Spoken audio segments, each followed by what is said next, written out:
প্রবাসী জীবন যতটা চাকচিক্য দেখায় আসলে সেই চাকচিক্যটার পিছনে কিন্তু প্রতিটা মানুষের কঠোর পরিশ্রম বিরাজ করে।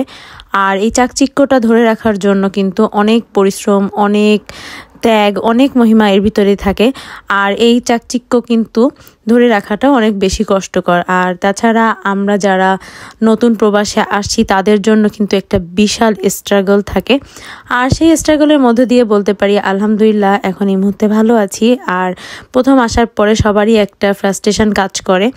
আসসালামু আলাইকুম এভরিওয়ান, আজকে আপনাদের সাথে শেয়ার করব আমার একটা ডেইলি ভ্লগ। আশা করি সবার ভালো লাগবে। সকাল সকাল ঘুম থেকে উঠে আমি রান্নাবান্না শেষ করব। রান্নাবান্না শেষ করে দেন আজকে প্ল্যান ছিল যে একটু বাহিরে যাওয়ার, কিন্তু আমাদের কোনো ডেস্টিনেশন ফিক্সড করা নাই যে কোথায় যাব। তো এর জন্য আমি করে নিচ্ছি একটু করলা ভাজি। আর করলা ভাজিটা হলো একটু চিংড়ি মাছ আর আলু দিয়ে এটা ভাজি করলে কিন্তু বেশ মজা লাগে। আর করলা বা উস্তা আমরা যেটাই বলি, এটা কিন্তু স্বাস্থ্যের জন্য যেমন উপকারী আর তেমনি এখন যেমন একটু মানুষের চুলকানি বা মানকি পক্স এই টাইপের জিনিস হচ্ছে, যেহেতু মানকি পক্সটা আমি শুনছি যে ছোঁয়াচে বা কোনো কিছু, আপনারা সবাই সতর্ক থাকবেন এটার জন্য, কারণ এটা কিন্তু ইউরোপের অনেক জায়গায় ছড়িয়ে পড়ছে। আর আপনাদের যাদের অ্যালার্জি বা চুলকানি কোনো সমস্যা আছে, উস্তা বা করলা তরকারি খেলে কিন্তু তিতাটা খাওয়া স্বাস্থ্যের জন্য একটু ভালো। আর উস্তা তরকারি করলার ভাজি হওয়ার পর আমি এখন করে নিব ইলিশ মাছ। ইলিশ মাছটা আজকে রান্না করব কাঁচা কলা দিয়ে। আর এর জন্য নিয়ে নিচ্ছি পেঁয়াজ বাটা, কাঁচামরিচ বাটা আর লবণ, হলুদ আর দিয়ে দিব সামান্য মরিচের গুঁড়া একটু পরে। আর মশলাটাকে ভালো করে কষানোর পরেই হলো ইলিশ মাছটা দিব। আর ইলিশ মাছের তরকারিতে কিন্তু যতটুকু মশলা দেওয়া যায় পরিমাণ মতো এতটুকুই দিব, কারণ এটাতে জিরা বাটা, ধনিয়া, আদা বাটার কোনো প্রয়োজন নাই, তাহলে কিন্তু মাছের স্বাদটা আপনারা পাবেন না। আমি প্রথমে মাথাটা দিয়ে দিলাম, কারণ মাথাটা কিন্তু একটু কষায় নিলে ভালো হয়। আর এই তো মাছের পিসগুলো আমি দিয়ে দিচ্ছি। আর আমাদের এখন বর্তমানে ইলিশ মাছটা একটু বেশি খাওয়া পড়তেছে, কারণ অনেক ইলিশ মাছ কিনে নিয়ে আসছিলাম। আর বিশেষ করে এই ইলিশ মাছটা কেনার একটা রিজন পেয়েছি, কারণ প্রথমে আমরা 1 প্যাকেট কিনছিলাম, কেনার পরে আসলে আমাদের অ্যাকচুয়ালি সবারই ভালো লাগছে। আর ইলিশ মাছ তো এখানে ফ্রোজেন, অবশ্যই ফ্রোজেন দেখেই কিনতে হয়, কারণ এখান থেকে এমন না যে নদীর থেকে মাছ তুলে এনে কিনছি, কোনো মাছই এরকম পাওয়া যায় না। যতটা সামুদ্রিক মাছ আছে সেই সামুদ্রিক মাছগুলাই শুধু পাওয়া যায়। আর আজকে রান্নাবান্না শেষ করে আমরা এই যে ঘুরতে বের হয়ে গেছি। আর আমরা ফ্যামিলির আজকে সবাই গেছি, আমার হাজবেন্ড আর জুনাইরা, আমার বোন, আমার বোনের ছেলে মেয়ে সবাই মিলেই আমরা বের হয়েছিলাম। আব্বু আম্মু গিয়েছিল না আমাদের সাথে। আর আজকে চলে গেছি আমরা ট্রাফালগার স্কোয়ারে। লন্ডনে কম বেশি সবাই ট্রাফালগার স্কোয়ারটা চিনেন। আর ট্রাফালগার স্কোয়ারে কিন্তু আগেও যাওয়া হয়েছে, কিন্তু কখনো ভিডিও করে আপনাদের সাথে শেয়ার করি নাই।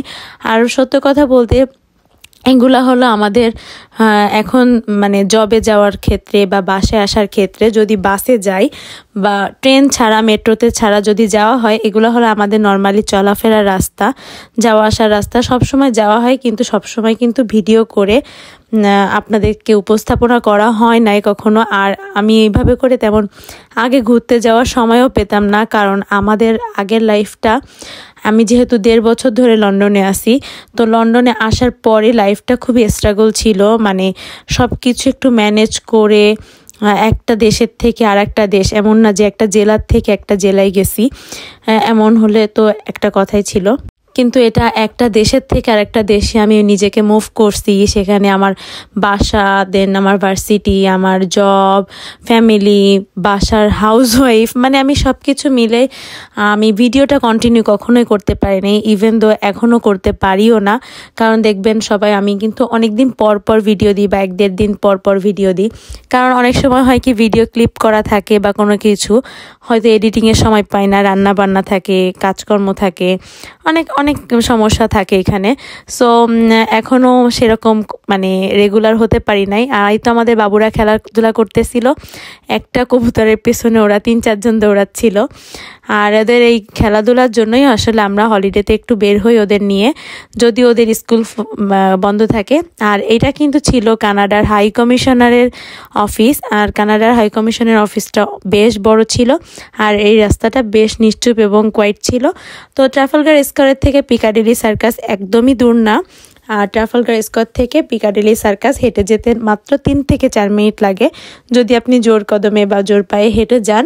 তো ট্রাফালগার স্কোয়ার থেকে আমরা চলে আসছি এখন পিকাডিলি সার্কাসে, কারণ পিকাডিলি সার্কাস আমাদের কাছে খুব বেশি ভালো লাগে। আর বিশেষ করে আমার যখন জবে যেতাম, যদি স্যাটারডে সানডে থাকতো, আমার যদি কখনো ডিউটি শিফট সকালে থাকতো, আমার যদি বাসায় তেমন কাজ না থাকতো, তো আমি আমার হাজবেন্ড একসাথে ছুটি হলে আমরা এখানেই অলমোস্ট আমার 1.5 বছরের লাইফে বেশি সময় কাটিয়েছি। কারণ এখানে অনেক সুন্দর অনেক মানুষ আসে, ইন্ডিয়ান, পাকিস্তানি, সবাই বিভিন্ন কান্ট্রির লোকজন। আর এখানে অনেক সুন্দর ইন্ডিয়ান গানও হয়। আর আজকে কোনো ইন্ডিয়ান গান টান ছিল না, ওই সময় আমরা যখন গেছি তখন এখানে সার্কাস হচ্ছিল। আর এটা ছিল একেবারেই বিকালবেলা। লন্ডনের লাইফটা কিন্তু এক একজনের জন্য এক এক রকম। যারা ট্যুরিস্ট আসছে তাদের লাইফটা একরকম, যারা এখানে স্টুডেন্ট তাদের লাইফটা একরকম। আর এখানে এটা সব দেশেই একই অবস্থা, কিন্তু যারা এখানে পার্মানেন্ট স্টুডেন্ট বা পার্মানেন্ট এখানে যারা লাইফ লিড করে তাদেরটা যত দিন যাবে তত দিন লাক্সারিয়াস হবে। কষ্টের পরে তারপরে অনেক ভালো কিছু আশা করা যায় সেরকম। কিন্তু আমাদের যারা বিগিনার্স এদের জন্য কিন্তু বেশ চকচকা, দেখলেও আমার ভিডিও দেখে আপনাদের কাছে মনে হচ্ছে দিলশান অনেক চকচকা লাইফ লিড করতেছে। আসলে চকচকার পিছনে কিন্তু আবারও বলবো অনেক অনেক অনেক কঠিন পরিশ্রম, আমার বলেন, আমার হাজব্যান্ডের, আমার ফ্যামিলির মেম্বার্সদের, সবারই। তো আমরা চলে গেলাম ম্যাকডোনাল্ডসে যে সবাই এক একটা করে আইসক্রিম নিলাম। আর এদিক থেকে আমার বোন আবার আমাদের জন্য 4টা ফ্লেভারের ডোনাট নিয়ে আসছিল, রাসবেরি, ক্রিম, সল্টেড ক্যারামেল আর পিস্তাশিও ডোনাটটা যে এত ইয়াম্মি ছিল মানে বলার বাহিরে। আর আমরা চলে গেলাম হলো লেচেস্টার গেট স্টেশনের পাশে যে পার্কটা এখানে।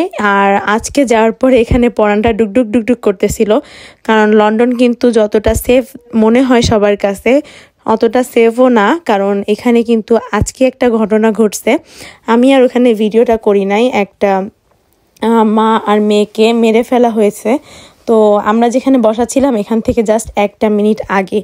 আপনারা হয়তো যারা লন্ডন আসেন, M&M চকলেট স্বরূপ চকলেট যে কোম্পানিটা আছে, এই চকলেট কোম্পানির ওইখানে। আর আমি তো এখানে বসে বসে একটু ভিডিও করতেছিলাম, কারণ আমার বোন আবার গিয়েছিল আবার বার্গার কিনতে আমাদের জন্য। তারপর আমার হাজব্যান্ড আসার পর আমরা আবার লেগোতে গেলাম। লেগোতে যাওয়ার পরে ওদেরকে নিয়েও একটু গাড়িতে উঠালো। আর ওরা তো মানে লেগোতে খুবই পছন্দ করে। আর সাফওয়ান তো লেগোর গাড়িগুলা কিনতে খুবই পছন্দ করে, কারণ ওটা পাজেলের মতন করে সাজাতে হয়, ওর এটা বেশ ভালো লাগে। আর বাচ্চা কাচ্চারা তো এটা পছন্দ করবেই, স্বাভাবিক। আর এই তো ঘোরাফেরা করতেছি, আজকের দিনটা এমনই কাটতেছে। আলহামদুলিল্লাহ, দোয়া করবেন আমাদের জন্য যেন আমরা প্রতিটা দিনই এরকম সুন্দরভাবে কাটাতে পারি। আর দেশের পরিস্থিতি যে অবস্থা, যার কারণে আমি ডেলি ভ্লগ করলেও কিন্তু পরিস্থিতির কারণে যেই একটু কন্টিনিউয়াসলি করতে থাকি, সেই একটা পরিস্থিতি আসে, তখন আর ডেলি ভ্লগ আর আপলোড দিতে মন চায় না। এই তো। আর আমরা এখন ঘোরাফেরা শেষ করলাম আর লেগো থেকে বের হয়ে যাচ্ছি। লেগো থেকে বের হওয়ার পর আমরা কিন্তু এখানে সেই দুপুরবেলা বলতে বিকাল 5টা-6টার দিকে বাসা থেকে বের হয়েছি। তারপর আমরা চলে গেলাম একটু পিকাডিলি সার্কাসের এই প্লেসটাতে কিন্তু সবাই এই যে ডান্স প্র্যাকটিস করে। আর সামটাইমস এখানে গানও হয়, এক্সারসাইজ হয়, তারপরে বিভিন্ন সার্কাস খেলা দেখায়। আর আজকে ছিল বাচ্চাদের এই ডান্স প্র্যাকটিস, এটা কিন্তু আমাদের সবারই বেশ ভালো লাগছে। আর দেখবেন এখানে কিন্তু শুধু কোনো নির্দিষ্ট কোনো অঞ্চলের বা কোনো দেশের মানুষ না, এখানে অনেক ধরনের মানুষ আছে, তবে ম্যাক্সিমামই ইন্ডিয়ান, নাইজেরিয়ান। তো যে যার মন চায় সে এখানে জয়েন করতে পারে। চাইলে আমিও জয়েন করতে পারতাম, কিন্তু আসলে আমার এরকম কোনো মন মানসিকতা ছিল না বলে করি নাই। আর এই তো।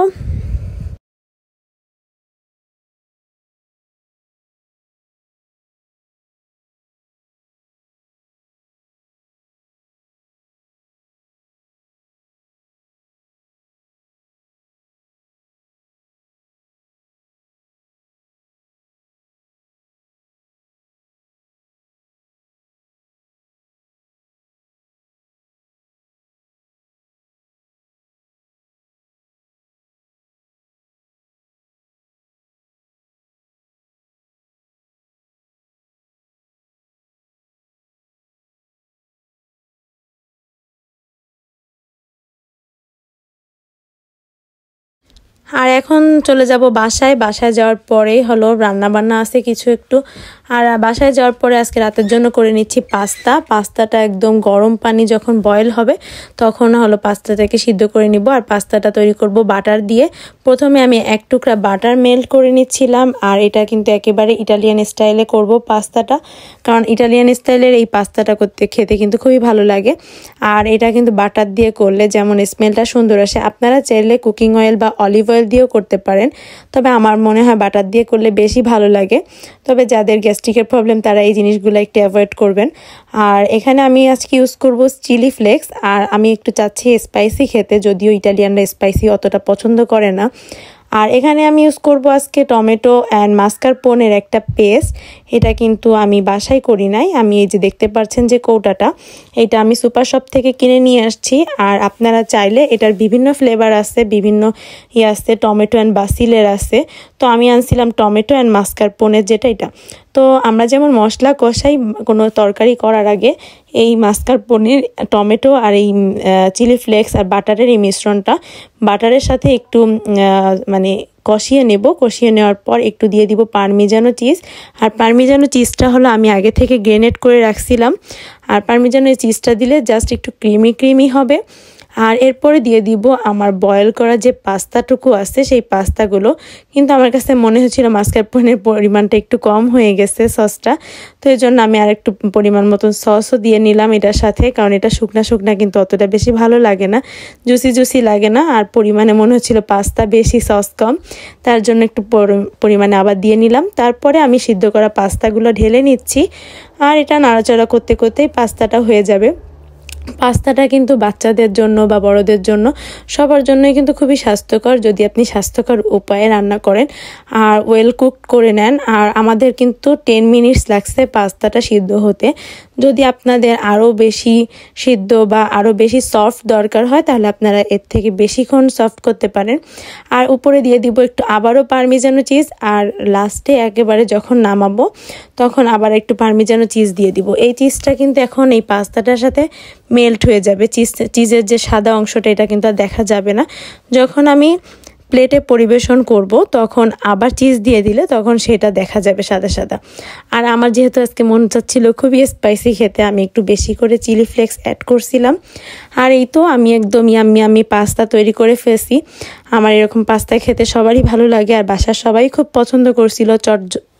মানে ঝটপট এটাই আমার কাছে মনে হচ্ছিল খুবই ভালো একটা খাবার। তো যেহেতু আজকে বাইরের থেকে খাওয়া দাওয়া করছি, সেহেতু এটা বাসে এসে রাত 1টা-1:30টার দিকে এটা রান্নাটা করতেছি, কারণ বাসে এসে তো সবারই কিছু না কিছু খেতে হয়। তো আমাদের সবার জন্য এটা করলাম। আর এই তো সবার মনে হয় আজকে ভিডিওটা ভালো লাগবে। আমাদের ঘোরাফেরা বা আমাদের লাইফস্টাইল যদি আপনাদের দেখতে ভালো লাগে তাহলে অবশ্যই আমার সাথে থাকুন। অবশ্যই আমার চ্যানেলটা সাবস্ক্রাইব করবেন আর পেজটাকে ফলো দিয়ে পাশে থাকবেন। সেই পর্যন্ত টাটা, বাই বাই, আল্লাহ হাফেজ। দোয়া করবেন আমার জন্য। বাই।